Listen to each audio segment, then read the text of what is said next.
Hello friends, मी भावना. माझ्या चॅनलमध्ये मी तुम्हा सर्वांचे मनापासून स्वागत करते. कसे आहात तुम्ही सर्व? आय होप तुम्ही सर्व आनंदात असाल. स्वामींच्या कृपेने तुमच्या सगळ्या चांगल्या इच्छा पूर्ण होत आजचा दिवस तुम्हाला खूप छान आणि आनंदाचा जाऊ. आषाढी एकादशीपासून चातुर्मासाला प्रारंभ झाला आहे. आषाढी एकादशी ते कार्तिक एकादशी चातुर्मास असतो. म्हणजे 4 महिने आपल्यासाठी खूप महत्त्वाचे आहे. हे 4 महिने म्हणजे या 4 महिन्यात आपण कुठले शुभ कार्य करत नाही. का करत नाही म्हणजे 4 महिने अशुभ आहेत का? तर नाही, असं काही नाही. तर हे 4 महिने आपण काहीच करत नाही, शुभ कार्य होत नाही. परंतु हे 4 महिने आध्यात्मिकदृष्ट्या खूप महत्त्वाचे मानले गेले.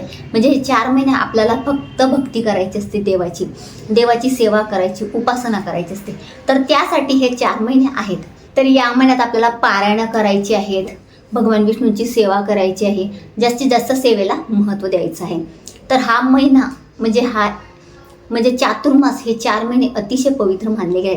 तर या 4 महिन्यात आपल्याला भगवान विष्णूंच्या कोणत्या सेवा करायच्या आहेत. नसेल तुम्हाला त्या सेवा करणं शक्य, तर त्यातली एक सेवा तुम्हाला करायची आहे.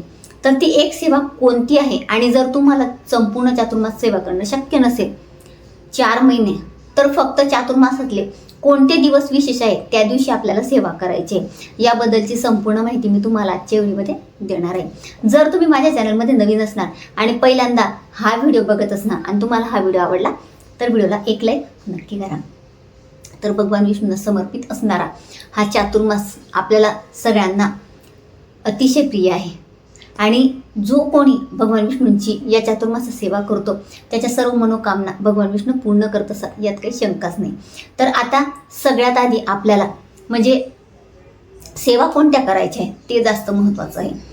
आणि सेवा करायला घाबरायचं नाही. तुम्हाला जर तुम्ही पहिल्यांदा सेवा करत असणार, कसं करायचं ते पण मी तुम्हाला सांगणार आहे. तर सगळ्यात आधी जी भगवान विष्णूंची प्रभावशाली सेवा येते ती म्हणजे विष्णू सहस्रनाम. खूप सगळ्यांना खूप कठीण जातं. म्हणजे मला कमेंट्स येत असतात, ताई ते पठण करायला खूप कठीण आहे. मी तुम्हाला थोडंसं पठण करून दाखते. अथ रुद्रशाप विमोचन विधी श्री ओम अस्य श्री विष्णू दिव्य सहस्र नामना रुद्रशाप विमोचन मंत्रस्य महादेव ऋषी अनुष्टुप छंद श्री रुद्रानुग्रह शक्ती देवता. अगदी इतकं म्हणजे काही कठीण नाही आहे. तुम्ही विष्णू सहस्रनाम ऐका, तुमचं ते पाठांतर होईल. तुम्हाला अर्धा तास लागेल हे पठण करायला, परंतु नक्की पठण करा, संपूर्ण चातुर्मास करा. नसेल शक्य तर काय करायचं पुढे मी तुम्हाला सांगते. यानंतर येतं व्यंकटेश स्तोत्र. जर तुम्हाला शक्य असेल तर व्यंकटेश स्तोत्राचं तुम्ही 1 वेळा, 11 वेळा किंवा 21 वेळा पठण करा. दिवसातनं जसं शक्य होईल. म्हणजे एकाच बैठकीत करायचं कसं काही नाही. आणि याचा आपल्याला संकल्प वगैरे काहीच करायचं नाही, पूजेची मांडणी करायची नाही. फक्त भगवान विष्णूच्या समोर धूपदीप लावायचा आणि त्यानंतर पठणाला सुरुवात करायची. तुमच्याकडे चंदनाची अगरबत्ती असेल ती तुम्ही लावू शकता.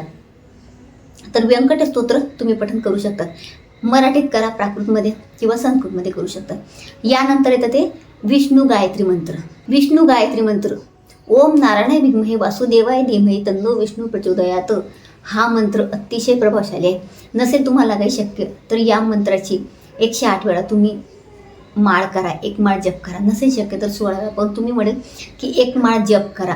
किंवा ओम नमो भगवते वासुदेवाय या मंत्राची 1 माळ करा. परंतु चातुर्मास आहे ना, ओम नमो भगवते आपण करत असतो, परंतु चातुर्मासाचं विष्णू गायत्री मंत्राला तुम्ही प्राधान्य द्या. आणि या महिन्यात आपल्याला माता लक्ष्मीच्या सुद्धा सेवा करायच्या. काय करायच्या त्याचा सुद्धा व्हिडिओ येणार आहे. तर तुम्ही सबस्क्राईब केलं नसेल चॅनलला करू शकता. पुढे मी तो व्हिडिओ करणारच आहे.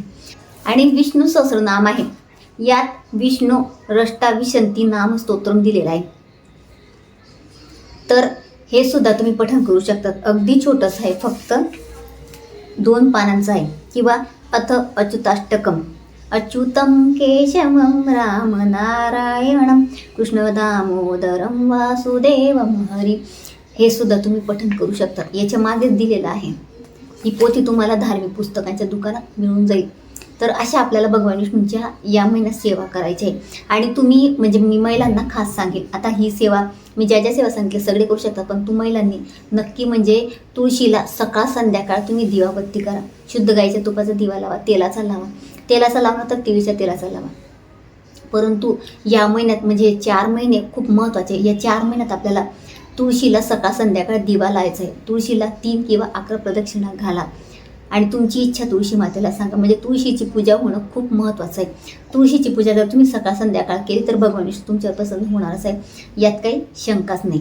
आणि आता येतं ते महत्त्वाचं, 4 महिने तुम्हाला सेवा करणं शक्य नसेल, ज्या ज्या मी तुम्हाला सांगितल्या, विष्णू सहस्रनाम, व्यंकट स्तोत्र, त्यानंतर जे विष्णू सहस्रनामध्ये देईल ते सुद्धा तुम्ही करू शकता. विष्णू गायत्री मंत्राची एक माळ. आता चातुर्मास 4 महिने आहे, तर 8 एकादशी पडतील, तर ह्या 8 एकादशी तुम्ही याचं पठण करू शकता.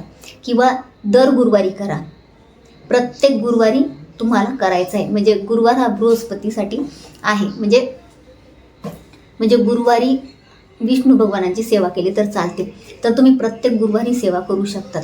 आणि सकाळ संध्याकाळ, बऱ्याच घरांमध्ये संध्याकाळी दिवा लागत नाही, तर सकाळ संध्याकाळ तुम्हाला दिवाबत्ती करायची आहे आणि या सेवा करायच्या. सेवा तुम्ही कशाही करू शकता, सगळ्या केल्या मी जेवढं सांगितल्या त्या पण करू शकतात. मग तुम्ही सकाळी थोड्या करा किंवा सायंकाळी तुम्ही थोड्याशा करू शकतात.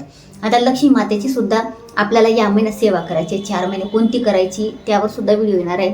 आपल्याला सत्यनारायण करायचे आहेत, 108 सत्यनारायण श्रावण महिन्यात ज्या घरात होतात किंवा चातुर्मासात होतात त्या घरातली कुठलीही इच्छा असो, कुठलेही दुःख संकट असो, तुम्ही जी इच्छा व्यक्त करणार ती पूर्ण होणार. असं हे 108 सत्यनारायण असतात. ते कशा पद्धतीने करायचे त्यावर सुद्धा व्हिडिओ येणार आहे. तर भगवान विष्णूच्या या सेवा नक्की करा. अगदी म्हणजे आपल्याला सेवा करायची आहे, सेवेला महत्त्व द्यायचं आहे आणि सेवा केलेली वाया जात नाही. त्याचं आज फळ मिळालं नाही तर उद्या मिळणारच आहे. म्हणून सेवा करा, सेवेला महत्त्व द्या आणि सेवा करायला घाबरू नका. इतकंच मला तुम्हाला सांगायचं आहे. ज्या दिवशी महिलांची पिरियड्स आले त्या दिवशी सेवा नाही केली तरी चालेल, सुतक विटाळ सोडून द्यायचं. जेवढे दिवस मिळाले 4 महिन्यात आपल्याला तेवढे दिवस आपल्याला सेवा करायची. तर अतिशय छोटीशी माहिती ती जी मला तुम्हाला द्यायची होती. जर तुम्हाला माझा आजचा व्हिडिओ आवडला असेल तर व्हिडिओला लाईक, शेअर, चॅनलला सबस्क्राईब आणि आपल्या भावनाच लाईव्ह फेसबुक पेजला आणि इंस्टाग्राम पेजला फॉलो नक्की करा. आणि कमेंटमध्ये ओम नमो भगवते वासुदेवाय नक्की लिहा. पुन्हा भेटूया अशाच एका नवीन व्हिडिओसोबत. तोपर्यंत सर्वांना श्री स्वामी समर्थ.